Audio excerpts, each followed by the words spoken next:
A gente começa o vitrine, né, falando de um assunto meio estranho, mas que eu tenho certeza que você aí vai se identificar. Então, você já ouviu falar em pensamentos intrusivos?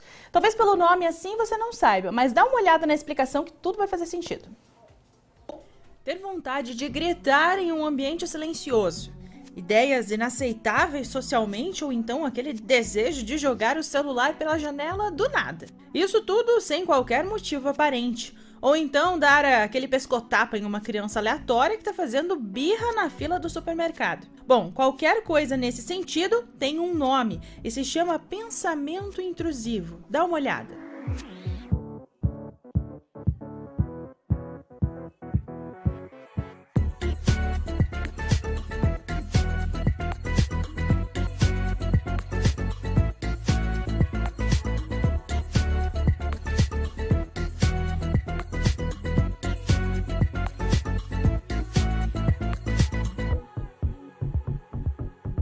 Muita gente passou ou então vai passar em algum momento por situações como essas.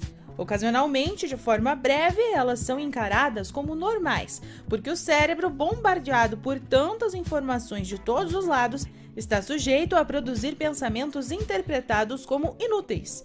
Mas e como vencer eles e não perder a cabeça? Bom, a gente descobre isso ao vivo agora no estúdio do Vitrine. Bom, tem hora que a gente até se assusta em como a nossa mente é tão fértil, né? E agradece por então não ter caído nessa pira e aprontar uma dessas coisas que a gente viu. Mas então, para a gente entender melhor o que acontece na nossa cabeça quando a gente tem esse tipo de pensamento, eu converso com o psicólogo Eduardo Peruso. Boa tarde, Eduardo, tudo bom? Boa tarde, Amanda. Obrigado pelo convite mais uma vez. Imagina, eu que agradeço a sua presença. E pra gente começar, então explica pra gente, é normal ter esse tipo de pensamento aí que não faz muito sentido? Não, é extremamente comum, né, Amanda? A gente vê imagens ao longo da vida, a gente passa por situações ao longo da vida, né? E muitas vezes a gente vai querer saber como que são as coisas se elas forem diferentes, né? Então é completamente normal qualquer ser humano passar por esse tipo de situação e ter pensamentos intrusivos, né? Então é totalmente comum. Mas e de onde que vem esses pensamentos? Você falou que às vezes a gente tem mas teria uma curiosidade de saber o que ia acontecer? Pode ser uma curiosidade, que nem, por exemplo, que nem mostrou no vídeo ali, jogar o celular da ponte para ver o que acontece, né? Então pode ser uma curiosidade, a gente quer saber se o celular vai quebrar, se o celular vai se manter inteiro, então vai depender muito, né? O que se tem que tomar um certo cuidado, Amanda, é quando esses pensamentos intrusivos eles acabam pencando mais para o lado mais negativo. Por exemplo, você ir nas cataratas do Iguaçu, chegar lá no parapeito e falar o que acontece se eu me jogar daqui. Aí é uma questão que se tem que tomar cuidado. Agora, por exemplo, que nem essa questão de jogar o celular e tal, aí já é, digamos, é uma curiosidade que acaba aparecendo. Então você falou que é normal, então tipo assim, todo mundo pode ter, mas tem alguém que tenha tipo uma tendência maior por algum motivo ou outro de desenvolver esse tipo de pensamento? Ou então esses que são mais perigosos? Amanda, depende...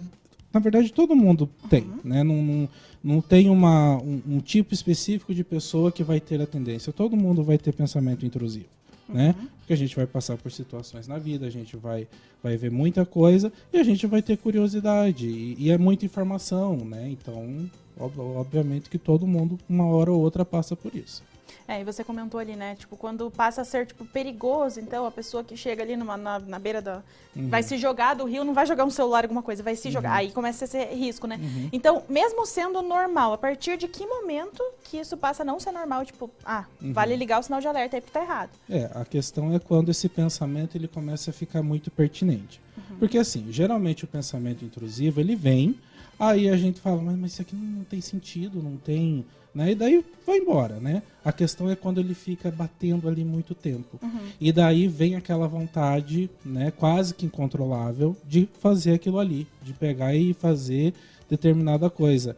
E o perigo é quando você coloca a sua vida em risco e a vida de outras pessoas em risco, né? Que nem, por exemplo, eu tenho o pensamento intrusivo de correr a 120 km por hora numa via de 60 km. Né? Então é uma coisa que pode te prejudicar e prejudicar outras pessoas. Aí é importante procurar ajuda quando vê que isso está muito pertinente, isso está num ponto que a pessoa não está aguentando mais. Mas ele vem a se tornar, por exemplo, um tipo de transtorno, alguma coisa assim? Porque, por exemplo, tem aquelas pessoas, aí eu acho que seria mais voltado, tipo, pra toque, alguma coisa assim, de, tipo, eu não posso pisar na linha porque senão vai acontecer tal coisa, não posso... Pode evoluir para alguma coisa diferente? Porque assim, Amanda, o pensamento intrusivo, ele não é configurado como um transtorno, certo? Só que o que pode acontecer? Esses pensamentos intrusivos, eles podem contribuir para que venha ter uma ansiedade, venha contribuir para uma depressão, venha contribuir para um toque, porque o que é o pensamento intrusivo? São suposições, né? E ansiedade nada mais é do que aquele anseio por saber se tal coisa vai ser assim ou vai ser de outro jeito. Então, por isso que tem que tomar cuidado quando ele chega num ponto que começa a acentuar esses outros transtornos que são ansiedade, toque, depressão e por aí vai. Certo, daí como você falou, né? Talvez vai interferir até na ansiedade, se a pessoa já tem, se não tem, pode desenvolver. Tem algum jeito da gente controlar esses pensamentos? Tipo, tá me afetando demais, preciso fazer alguma coisa. Tem algo que possa ser feito? Porque é difícil, a gente não consegue controlar o que a gente pensa, né? Exatamente. Controlar não tem como, né? Porque já o nome já diz, pensamento intrusivo. Então é uma coisa que vem na nossa mente e a gente já sentiu aquilo ali e daí por aí vai. A questão depois que você sentiu isso, o que você vai fazer a respeito disso, né? Como que você sentir esse pensamento de forma autêntica para você poder saber o que você vai fazer depois, se você vai desconsiderar esse pensamento ou não, peraí, eu acho que esse pensamento ele precisa ser investigado, né? Então vai depender muito do que vai ser feito depois, porque, que nem tu disse, controlar a hora que vai sentir não tem como. E tem como, não sei, talvez canalizar? Porque, assim, se a gente for analisar situações que isso acontece, muitas vezes é que nem a moça lá, ela tava tendo uma conversa com alguém do trabalho, a pessoa tava irritando ela ficou extremamente nervosa, ela ficou, e se sentar-lhe um socão na pessoa? Então, assim, ela não pode fazer isso. E daí ela guarda esse sentimento. Tem algum jeito da gente, tipo, extravasar isso sem necessariamente dar um soco na pessoa? Talvez a questão seja se perguntar por que você precisa necessariamente dar um soco na pessoa, né? Por que você não pode encontrar uma outra maneira que não seja dar um soco para lidar com essa situação, né? E também se perguntar, mas por que eu senti vontade de socar a pessoa, né? Então talvez seja esses pontos que podem ajudar cada um a lidar de uma maneira diferente e daí assim encontrar outras maneiras para lidar com esse tipo de situação que não seja violência física. Né? Certo, então a gente viu ali formas então, de amenizar esses que seriam sintomas, né? De como não chegar ali às vias de fato, enfim, de controlar, entre aspas, porque a gente não tem controle. Mas existiria alguma forma de talvez prevenção ou da gente já, tipo, ir trabalhando isso na gente para que não venha a acontecer? Porque assim, não se tem controle, né? Então a gente julga que não tem ali como prevenir ou controlar isso daí. A questão é, de repente, quando a pessoa vê que isso chega num ponto que está atrapalhando as atividades dela, a socialização e por aí vai, ela procurar ajuda, procurar um psicólogo, né? Um profissional da saúde mental, para que ela possa encontrar dentro das potencialidades dela maneiras de lidar com essa situação, né? Então é importante essa questão da pessoa achar dentro dela como que ela pode lidar com esse tipo de situação.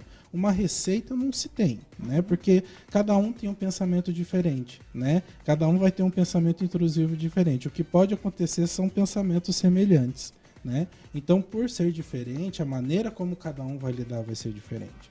Então é importante buscar psicoterapia para lidar com essas questões. Psicoterapia, o psiquiatra, tudo. Mas talvez a questão seja que possa contribuir aceitar esses pensamentos que você pensou. Tipo, pensei isso aqui, né? É isso aqui que veio na minha cabeça, né? E agora o que eu vou fazer com isso aqui? Não tô ficando louco, é só porque acontece, não tá tudo bem. Aconteceu, veio na cabeça. Perfeito. Então, se alguém às vezes ficou preocupado agora, fala, meu Deus, o que eu faço agora? Como que faz para entrar em contato com você? É só ir lá no meu Instagram, @psieduardoperuso. Só o pessoal mandar DM lá que eu tô lá à disposição. Perfeito. Muito obrigada. Até uma próxima. Eu que agradeço, Amanda.